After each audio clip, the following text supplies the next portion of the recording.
سلام نبدي نحريس كوركينا هاتو وصادق ودني يا أصحابتيسا يا جروب of ودني جروب ما أنتوا حرمنا هنا إن سنة quick وحلو يقانو أو كوسابسن dropshipping سيدا لوسمي from هذا أمازون كسو قاضي إيباي كلنا سؤال واحد حقو عرفتان وtrending وtoday تاريخ صدحي طبعا أنا كو لابو سدح عفر شن لح تضبو الله المستعان I think هذا نفس عدوى 1 o'clock waxaan maraynaa 7 pieces oo alaaba oo midkiiba uu yahay 53 39 isugu dhex jiraan ilaa 53 39 highest waa 35 ma waa 53 ilaa 35 qaarkood waa $10 marka waxaan isleenahay meeshan waxaa maanta ka soo bixi doona ilaa 100 ilaa 150 waxaan rabnaa inay tusino sida loo sameeyo aan gudaha usii galayna insha Allah waxaan ku dhufanaynaa macmiilka alaabtiisa ودبولي دونا وحيابها حتى عاركيسان مع information مع معميلك أنا مركا أي نقطة وقت كده وحنا سمعنا سواء كله فنيسا مجا معميلك highlight بالله ده هاي كله فنيسا يقول لك كوبي وحتى جيسا ماشي اللي يقانو أمازون أنا وحد كله فدون تا order كا مركا عاد كله فدون order كي أدربتين عاد إيشيك أنا عاد يبسطه وحد عاركيسا حاجة و 2320 haddii aan ku noqono waana isha price kan ka soo bixinay asna wuxuu ahaa 39 31 ama 3301 okay marka waxa sameynaysaa waxa leedahay add to the product aad ku darsanaysaa waxa leedahay proceed 2320 way proceed waa quantity waa 1 waxaad ku daraysaa xaggana imaanaysaa meesha ku qoran tahay add a new address xag wax ku qoran waa adresyadeeni iyo magacyadeeni waxaan leenahay address xaggana imaanaysaa waa tirtiraysaa wax ku qoran xagga magaca ku qoran magacii xagga aan ka soo qaadnay oo macmiilka ahaa ayaa xaggan ku dhufanaysaa waxaad leedahay past loom baa ii soo baxay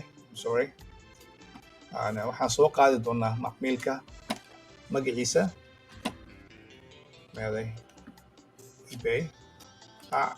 macmiilka magaciisa ayaan soo qaadaynaa waxaan imaan doonaa Amazon xaggan ku dhufanaynaa bingo magaciisa aan ku dhufanay magaca kale aan tirtiraynaa macluumaadkii annaga meesha noogu qornaa waxaan soo qaadanaa macmiilka lambarkiisa waxaan leenahay ku dhufa xaggan iyadana waxyaabahan by privacy ayaan u daboolaynaa naga raali noqda waxaan jeclaan lahayn inaan idiin soo wada beddelin laakiin waa privacy waxyaabaha macmiilka uu sheegaan asiga u gooniga ma jecel inay banaanka yimaadaan marka asaas samaysa adresska soo qaadaysa adresska xag ku dhufanaysa hadana citygaad u noqonaysaa waa soo koobi garanaysaa waa eBay ka soo koobi garanaysaa cityga waa West Sacramento xagana ku dhufanaysaa stateka Sacramento dooranaysaa zip code-ka soo qaadanaysaa marka aad zip code-ka soo qaadato hadana waxaad tagi doontaa zip code-kaad koobi leedahay waxaad imaanaysaa meesha zip code ku qoran past waad ku dhufanaysaa waad saaraysaa stateka dooranaysa maadaama uu Sacramento yahay Sacramento South Carolina South Dakota Sacramento California let me see meesha waxaa calaamadda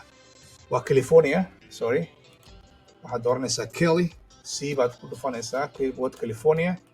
ciwaanka wuu noo dhan yahay waxaan leenahay use this address 2320 ba xaggan ahayd waxaa noo soo baxay 2511 waxaana lagu charge taxi 2511 hadda xagga u noqono eBay waxay nagu charge garaysaa annagana xagga waxaa ku jirta original 2858 okay baashan baan kala iibinaynaa 2858 maadaama maanta aan sell samaynay aan ka bixinay 3371 2851 waxaad ka jaraysaa lacagtii ahayd 2511 so computerkeena isticmaalayna 2538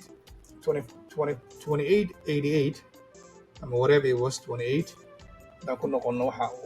2511 marka laga jaro 2858 minus price kana lagu charge gareeyay 25.11 xaggan waxaan ku wadanaa $3.50 oo anagu aan alaab aanan hayn oo waxba aanan samayn waxaan leenahay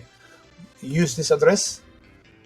waxaynu weydiinaysaa primeka maxaad u baahan tahay 2 p.m. tomorrow ama always waxaan leenahay Sunday waxaan 18 maanta waa 15 waxaan dooran doonaa Sunday oo regular primeka ah okay free Amazon maanta waa 15 soma weli waxaan isku dayaa inaan doorto next Monday. Okay, some address might arrive early. I will choose Monday oo taariikhdu ay tahay because 4 days waa inaan siisaa maadaama annaga 4 days aan bixinayno 19ka. Okay, so Monday waa 19ka, maanta waa 4. waxaan bixin doonaa alaabtan qofkan waxay u tagaysaa 19ka, and this is very good. haddaad tiraahdo like prime overnight box si gooni ah oo si kala nooc kala loogu diro qofka, taasna waxay kugu noqonaysaa dhibaato. waagaa qofka adresskiisa xaggan uu ku qoran yahay. one more time ayaan hubinaynaa adresska qofka meeshan ku qoran iyo magaciisa iyo kama adresska uu ugu jiro xaggan inay isleeyihiin 1709. okay okay, so far waxaan arkaa inay isleeyihiin. marka waxay noqonaysaa inaan proceed gareeyo aan pay out aan ku yiraahdo place the orderka waa place garaynay inagoo iska dhigayno qofka adresskiisa ugu baxay. sidaas ayaa loo sameeyaa waxa loo yaqaano dropshipping from Amazon to eBay. waa hagaag, waa Saadiq Wadani iyo groupkiisa oo idin leh hey maalinta idin wacaato.